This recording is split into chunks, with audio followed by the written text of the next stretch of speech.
Dr. King knew America would be the testing ground for races living together despite their differences. The time for America to live out the true meaning of its creed is always, always now.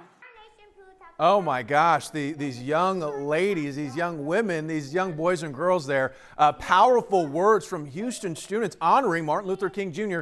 during the oratory competition on Friday. Now, Dr. Martin Luther King Jr.'s words are taking on even more meaning this year. But like so many things, the usual festivities honoring his legacy are very different. Janelle Fort has a preview. The city of Houston's 43rd original MLK Day parade today is virtual. It's a step organizers are taking to keep folks safe as the COVID-19 pandemic rages on. But what will a virtual celebration look like? Well, much like the most recent HEB Thanksgiving Day parade, it means you won't be able to join thousands crowded together to celebrate. Instead, you'll have front row access from your TV, computer, phone, or tablet.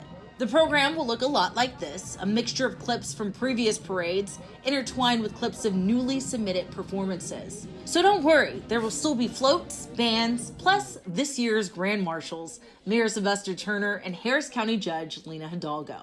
Simultaneously, organizers are also holding a parade of giving. Some of that will pop up on your screen too. They're transforming McGregor Park into a drive-through donation drop-off site to collect essentials for folks hit especially hard by the pandemic. Items like blankets, water, baby diapers, and more. As Dr. King once said, life's most persistent and urgent question is, what are you doing for others? And in his spirit for this year's celebration, it means even in tough times, still finding ways to serve the community. In Houston, I'm Janelle Ford for H-Town Rush.